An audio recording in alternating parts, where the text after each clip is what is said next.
Good evening. South Dakota's U.S. Representative Dusty Johnson took the stage at a tourism coalition meeting in Sioux Falls this morning. Following the event, we asked him about other issues impacting the state. KELOLAND's Carly Phillips caught up with South Dakota's lone representative and some people who are demanding answers. Maybe would have gotten even more done. Representative Dusty Johnson says tourism plays a big role in South Dakota's economy, calling it a money machine for the state. But he warns higher tariffs could threaten that success. There can be ways in which tariffs can be an effective tool, and it seems like that's what the administration is aiming for right now, which is how do we use tariffs as leverage to get an overall lower tariff environment so that we have more of an opportunity to sell American manufactured and agricultural goods overseas. Johnson made it clear this morning he doesn't support high tariffs as a long-term strategy.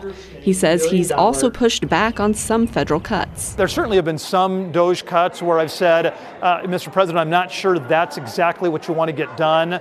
For instance, early on in the administration, they froze a lot of conservation funding and funding to producers. We managed to get that released and back out the door. Outside the Ramkota, a group of protesters gathered, asking for transparency. The Constitution affords everybody in this country, whether you're a citizen or not, due process. They can't just pick you up off the street and throw you in some torture prison without giving you a day in court and giving you a chance to defend yourself. Protesters say they've been asking for a public town hall meeting with Johnson, but so far haven't received one, while Johnson says he is recognized as one of the most accessible members of Congress. Oh, I do dozens of public appearances every single week when I'm in South Dakota. Obviously spending most of my time in D.C. during the week makes it hard, but every single day I'm talking to South Dakotans.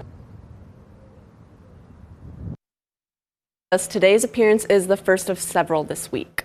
Well, Carla, we understand there's also some more information about the conservation funding that was referenced in that story. Yes, so today KELOLAND's Gracie Terrell talked with a couple of the groups impacted by those cuts. They tell us while the money has been reinstated, they haven't received it yet and they're not sure when it's going to happen. You can read her full story online now on KELOLAND.com. And Carly, another question that people are asking is, will Johnson give up his seat in Congress and run for governor in 26? Absolutely, yeah, that was something else I asked him about, and he said he's focused on his day job and that the race is too far out to worry about just yet. However, he did say it's something he's considered. Certainly getting a lot of encouragement across the state to run for governor. I'm not worried about that right now. I do give it a little bit of consideration every once in a while, but day in and day out, I really need to be focused on my day job. And we'll continue to keep an eye on all of these issues and update you both on air and online on KELOLAND.com.